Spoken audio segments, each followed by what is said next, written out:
Ingat-ingat, ibu hamil yang menyusui punya hak yang sama untuk terlihat cantik.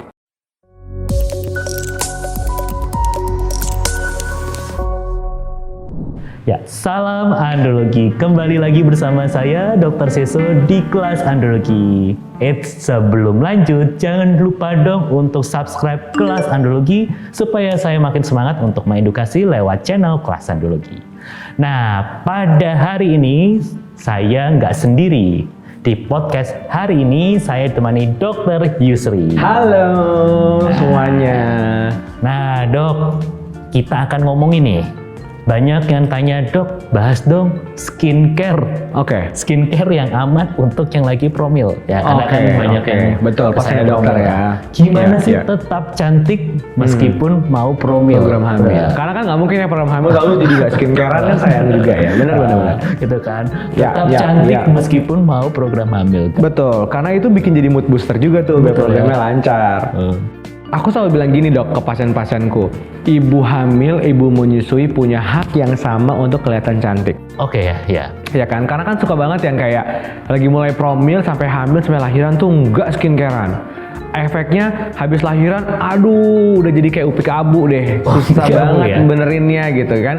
Atau kayak gitu juga, anaknya udah lahiran, nyusuin, takut banget aslinya kenapa-kenapain, jadi nggak pernah skincarean juga. Yang ada malah jadi kayak nggak self love, jadi nggak bisa me time misalnya gitu ya, karena fokusnya ke bagi-bagi. Itu juga jadi salah. Diri sendiri ya dok ya. Betul. Jadi ini kalau kita ngomongin skincare, kita ngomongin yang slimming, let's say gitu ya, itu tuh part of self love menurutku.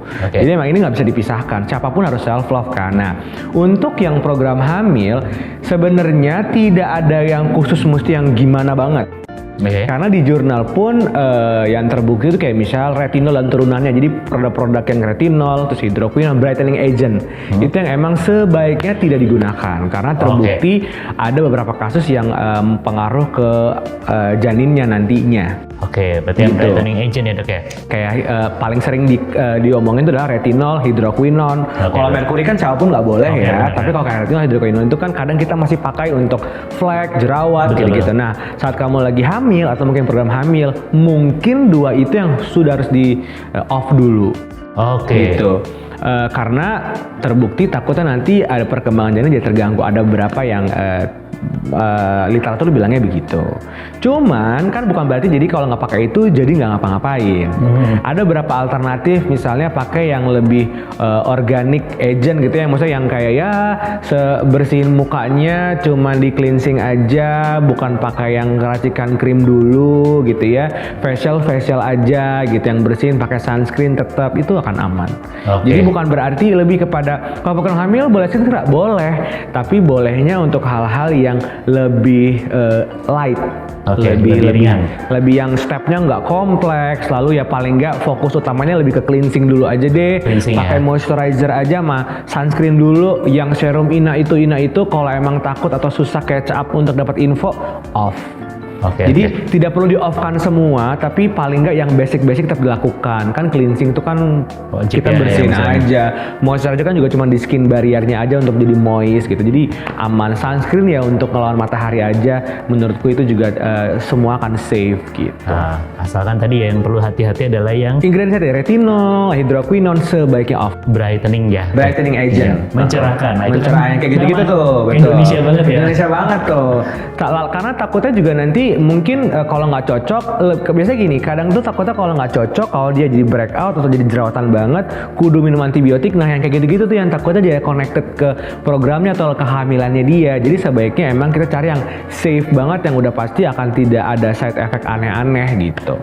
Oke, terus ada lagi yang tanya, dok, nah kalau misalnya itu yang basic ya, basic skincare ya, ada yang advance, nanya, dok, boleh nggak saya botox? Atau treatmentnya gimana gitu? Botox lah, selama saya mau program hamil atau saya lagi menyusui. Lagi hamil. Kalau program hamil tuh kan kita banyak ya dok ya, maksudnya kayak ada apa nih program hamilnya? Cuman lagi program hidup sehat aja, lalu mau program natural atau mungkin mau insem atau mungkin bayi tabung. Ini yang mesti di-clearin dulu kali ya. Kalau pas lagi memang udah proses bayi tabung, saranku memang akhirnya kembali ke yang light dulu. dulu, apapun yang dilakukan mendingan off dulu aja. Memang belum terbukti ya, maksudnya karena nggak ada yang mau jadiin sampel tuh menurutku ya, orang lagi mau bayi tabung di sampling lagi buat skincare kayaknya agak agak bete pasti sampel produknya. Jadi sampel penelitiannya. Jadi mendingan menurutku itu mahalan bayi tabung. Bayi tabung dapat jadi sampling soalnya.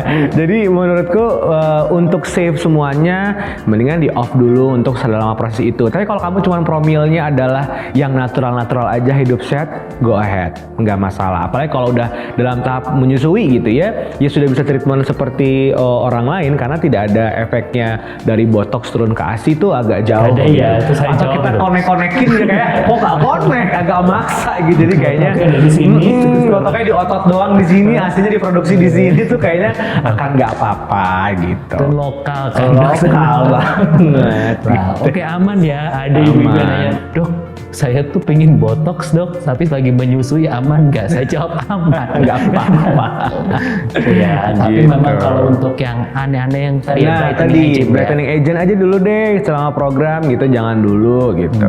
Karena emang kita nggak bisa, karena mungkin itu yang sudah ada penelitiannya kan, jadi kita bisa mengklaim. Tapi buat yang lain-lain kan kita dari kedokteran kan harus ada base-nya ya, harus ada evidence base-nya. Nah itu lebih kepada belum ada penelitiannya, bukan berarti aman nggak aman 50-50, karena emang kita nggak ada orang yang mau nggak ada ibu hamil atau ibu yang mau jadi sampling gitu, akan bahaya sekali. Jadi sebaiknya kita akan cari yang paling udah pasti safe aja dulu untuk dilakukan. Ya, terutama tadi ya brightening agent, karena walaupun dipakainya cuma topikal ya. Topikal, tapi ternyata kadar tertentu bisa ngerasap ke darah juga gitu, jadi mempengaruhi. Nah, kasih tau dong dok, tips untuk tetap cantik selama promil. Nah, kira-kira oke, pemakaian yang gimana? Apa saja tadi skincare basic ya gitu ya yang diperlukan, dan kira-kira misalnya mau facial tuh facial apa gitu ya.